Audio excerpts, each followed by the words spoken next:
సమాజంలో బాధ్యతాయుతమైనటువంటి ప్లేస్లో ఉన్న ప్రతి ఒక్కరం కూడా కొంత సంయమనం పాటించాలి. సోషల్ మీడియాలో ఏది పడితే అది వాగితే ఆడపిల్లలకి ఎక్కువ నష్టం జరుగుతుంది. మన సమాజం ఇప్పటికి కూడా రేపు పొద్దున బండి సంజయ్ గారి అబ్బాయి దోషి కాదు అని తేలినా, దోషి అని తేలినా సమాజం మగపిల్లల్ని క్షమిస్తుంది, కానీ ఆడపిల్లలకు మాత్రం కంప్లీట్గా లైఫ్ బర్బాద్ అయ్యే పరిస్థితి ఉంటుంది. ఇవాళ బీఆర్ఎస్ పార్టీ సోషల్ మీడియా చేస్తున్న అత్యుత్సాహంతో ఏం జరిగింది, బండి సంజయ్ వారి సైడ్ నుంచి వాళ్ళు ఆ ఆడపిల్ల మొత్తం వీడియోలు, ఫేసులు, ఫోటోలు మొత్తం బయట పెట్టారు. అంటే ఒక అమ్మాయి, ఆమె మైనరో కాదో అనేటటువంటి చర్చ ఉంది. ఆ అమ్మాయి జీవితాన్ని నాశనం చేయడానికి ఇవాళ డైరెక్ట్గా బీఆర్ఎస్ పార్టీయే కారణం. ఏం అవసరం ఉంది, అంత అత్యుత్సాహం ఏముంది? ఇష్యూ సాల్వ్ చేయనియండి. మాట్లాడుతున్నారు కదా, డెఫినెట్గా ఆడపిల్ల పక్షమే ఉంటాం. మన తెలంగాణ సమాజంలోనే అది ఉన్నది, ఆడపిల్ల పక్షమే ఉంటాం. కానీ ఇవాళ ఆడపిల్ల జీవితం నాశనం అవడానికి కారణం ఎవరు? ఎందుకు అమ్మాయి ఫోటోలు బయటికి రావాలి, అమ్మాయి వీడియోలు బయటికి రావాలి? నేను పోలీస్ శాఖ వారిని కోరుతా ఉన్నాను, ఎవరెవరైతే ఆ అమ్మాయి ఫోటోలు, వీడియోలు పోస్ట్ చేసిండ్రో ఆ సోషల్ మీడియా అకౌంట్స్ బ్లాక్ చేయండి, వారిని ఖచ్చితంగా అరెస్ట్ చేయండి. మీ ముఖ్యమంత్రి మీద ఒక చిన్న పోస్ట్ పెడితే ఇవాళ ఎత్తుకపోయి అరెస్ట్ చేస్తున్నారు. కాబట్టి ఒక ఆడపిల్ల జీవితాన్ని నాశనం చేసేటట్టుగా పోస్టులు పెట్టి, వీడియోలు పెట్టి, వాళ్ళ ఫ్రెండ్స్తో ఉన్నప్పటి ఈ ఫోటోలు అన్నీ బయట పెట్టినటువంటి అకౌంట్స్ని బ్లాక్ చేయాలి, ఖచ్చితంగా వాళ్ళని అరెస్ట్ చేయాలని చెప్పి నేను డిమాండ్ చేస్తూ ఉన్నాను. మరి ప్రధానమంత్రి గారు వచ్చిండ్రు, మహిళా బిల్లు మీద ఏమైనా చెప్తారేమో అనుకుంటే మహిళా బిల్లు మీద ఏం చెప్పలేదు. కనీసం మళ్ళీ రీఇంట్రొడ్యూస్ చేస్తాం, కనీసం సెన్సెస్ అయిపోయిన తర్వాత చేస్తామన్న విషయం చెప్పలేదు. ఇక జరుగుతున్నటువంటి సెన్సెస్లో, జనగణనలో ఓబీసీ కాలం పెట్టాలని ఎప్పటి నుండో మేము డిమాండ్ చేస్తున్నటువంటి సందర్భాన్ని తెలంగాణ ప్రజలకు మళ్ళొకసారి గుర్తు చేస్తున్నాం. ఇలా ఫస్ట్ ఫేజ్ అయిపోయింది, ఇండ్లను లెక్కించే ఫేజ్ అయిపోయింది.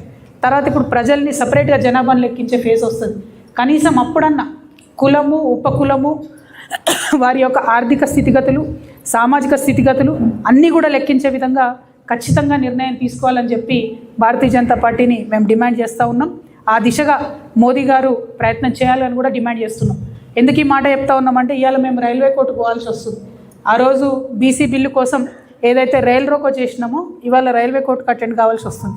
మరి ఇటువంటి సందర్భంలో, ఒక పక్క ఉద్యమాలు జరుగుతున్నటువంటి సందర్భంలో మీరు కనీసం బీసీ బిడ్డల యొక్క మనోభావాల్ని గమనంలోకి తీసుకోవాలి.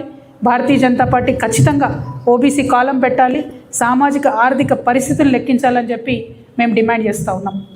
ఇక మూడో విషయం, ప్రధానమంత్రి గారు వచ్చినటువంటి సందర్భంలో పాలమూరు రంగారెడ్డి ప్రాజెక్ట్కి నేషనల్ స్టేటస్ ఇవ్వాలని చెప్పి మేము తెలంగాణ రక్షణ సేన తరఫున డిమాండ్ చేయడం ప్రధానమంత్రి గారు, ఇది చాలా న్యాయబద్ధమైన డిమాండ్. సందర్భం యావత్ తెలంగాణలో అత్యంత అనేకమైనటువంటి ఆశలతో తెలంగాణ ప్రజలు రకరకాల అంశాల కోసం ఎదురు చూసినటువంటి సందర్భాన్ని మనందరం కూడా గమనించవచ్చు.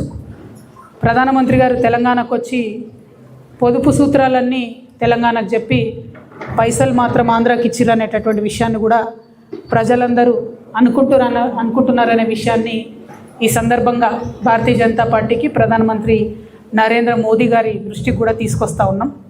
ఎట్ ద సేమ్ టైం ఒక దేశ ప్రధానమంత్రి గారు వచ్చి కూర్చున్న వేదిక మీద, ఒక రాష్ట్ర ముఖ్యమంత్రి గారు కూర్చున్నటువంటి వేదిక మీద అత్యంత గంభీరమైనటువంటి ఆరోపణలు వాళ్ళ కుటుంబ సభ్యులు ఎదుర్కొంటున్నటువంటి నేపథ్యంలో అదే వేదికను భారతదేశం యొక్క సహాయక మంత్రిగా, హోమ్ మినిస్టర్గా ఉన్నటువంటి బండి సంజయ్ గారు కూడా ఆ వేదికను పంచుకోవడం నిజంగా చాలా శోచనీయం.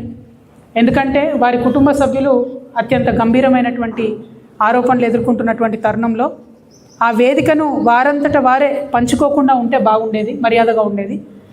ఎందుకంటే వాళ్ళ సమాజంలో ఒక మెసేజ్ ఏమొచ్చిందంటే, ఇటువంటి రాజకీయ కుటుంబాలలో ఉన్నటువంటి వారి పిల్లలు ఏ తప్పు చేసినా సరే పోలీసులు మరి సరైనటువంటి చర్యలు తీసుకోలేని పరిస్థితి ఉంటుంది అనేటటువంటి ఒక మెసేజ్ వారు ఆ వేదికను పంచుకోవడం ద్వారా పోయింది.